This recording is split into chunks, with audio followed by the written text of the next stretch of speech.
ეს კადრები იმ დროს გადაიღეს, როცა ირანელი ხალხი ალ-ყუდსის დღესასწაულს აღნიშნავდა და აიათოლების რეჟიმს მხარდაჭერას უცხადებდა.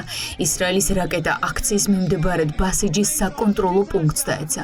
რაკეტის ნამსხვრევებმა კი ირანული მედიის ინფორმაციით აქციის მონაწილე იმსხვერპლა.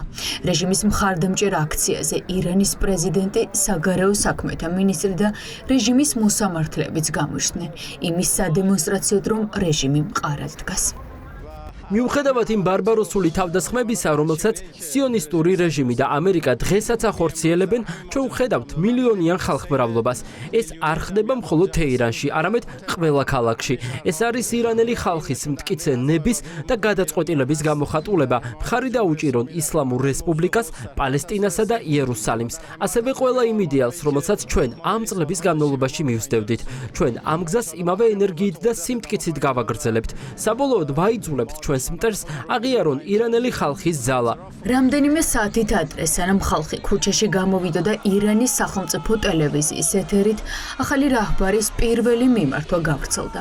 მუჯტაბა ხამენეი ამერიკასა და ისრაელს შურისძიებით ემუქრება და რეგიონში ამერიკული ბაზების დახურვას მოითხოვს. ალი ხამენეის მემკვიდრე დანიშვნის შემდეგ ცხადად არავის უნახავს.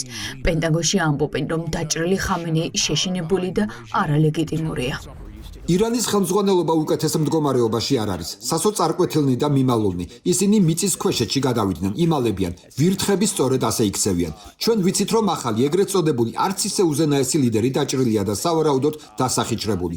გუშინ მან განცხადება გაავრცელა, სუსტი განცხადება. სიმართლე რომ ვთქვათ, მაგრამ იქ არ იყო ხმა და არ იყო ვიდეო. ეს იყო წერილობითი განცხადება. ის ერთიანობისკენ მოუწოდებდა. როგორც ჩანს, ათობით ათასი მომიტინგის მკვლელობაა მისი ერთიანობის გაგება. ირანს უამრავი კამერა და ხმის ჩამწერი აქვს. რატომ წერილობითი განცხადება? მგონი ისით რატომაც. მამამისი მკვდარია, თავად შეშინებულია, დაშავებულია, გაქცეულია და აკლია ლეგიტიმაცია.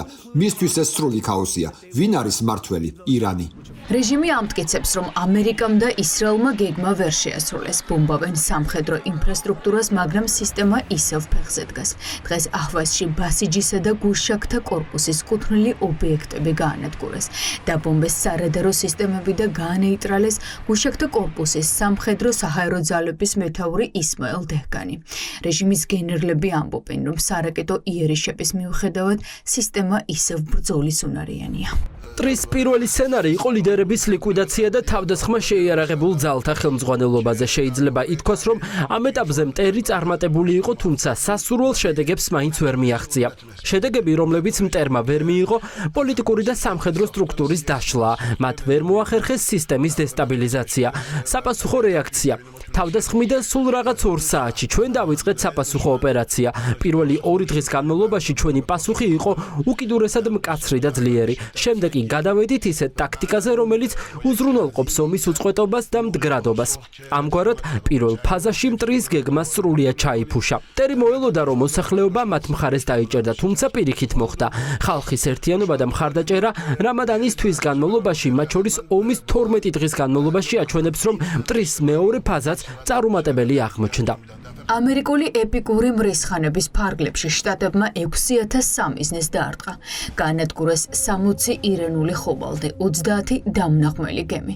საპასუხოდ ამერიკულ ხომალდებს ბომბავს ირანიც. ერაყის ტერიტორიულ წყლებში ირანმა იერიში 2 ტანკერზე მიიტანა. კადრებში ხედავთ მეზღვაურებსაც, რომლებიც შეტევას გადაურჩნენ.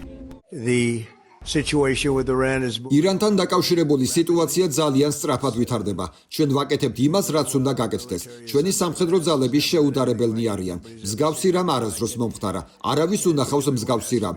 ეს უნდა გაკეთებულიყო 47 წლის განმავლობაში. ბევრ სხვადასხვა ადამიანს შეეძლო ამის გაკეთება, თუმცა მათ გადაწყვიტეს, რომ ეს არ გაეკეთებინათ. ირანი ნამდვილად ტერორისა და სიძულვილის ერია და ახლა დიდ ფასს იხდიან.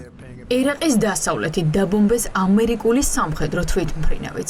შტატების ცენტრალური სარდლობის ინფორმაციით ეს იყო კასი 135 ტიპის საწვავის შემავსებელი თვითმფრინავი, რომელიც ირანის რეჟიმთან დაკავშირებულმა დაჯგუფებამ ერაყის ისლამურმა წინააღმდეგობამ დაბომბა. რაკეტა დაეცა ერაყში ფრანგულ სამხედრო ბაზას. ირანის იერიშის შედეგად 4 ფრანგი სამხედრო მოსამსახურე გარდაიცვალა. ბევრი სიურპრიზი გველოდება, ჩვენ გავანადგურეთ ძველი დიქტატორი. ახალი დიქტატორი კი რევოლუციის გუშაკთა კორპუსის მარიონეტი, ვერ ბედავს საჯაროდ გამოჩენას. ჩვენ ვანადგურებთ ირანის ტერორისტულ რეჟიმს. დანამდვილებით შემიძლია ვთქვა, რომ რეჟიმის დამხობა ირანელი ხალხის ძალისხმევის გარეშე შეუძლებელია და ჩვენ მათ ეს ვუთხარით. ჩვენ ასევე ვუთხარით მათ, რომ დახმარება გზაშია. მე ვერ გეტყვით რა მოხდება დღის ბოლოს. ამას არ გეტყვით. ჩვენ ვიცით, ჩვენ ვიმედოვნებ და გვესმის, რომ თქვენს გაქვთ იმედი, რომ ეს რეჟიმი დაემხობა. თუ რეჟიმი არ დაემხობა, ის ბევრად სუსტი იქნება, მაგრამ თუ ის დაემხობა, პრობლემა გადაიჭრება. მოჩდება ხამენეის რეჟიმი მეზობლების ბომბას უკვე მე-13 დღე აგრძელებს. ბოლო დღეებში რეჟიმის განსაკუთრებული სამიზნე დუბაია. ცათამბჯენები ცეცხლის ალშია გახვეული. ამჯერად რეჟიმმა პალმა ჯუმეირას სანაპიროსა და დუბაის საერთაშორისო ფინანსურ ცენტრებს დაარტყა.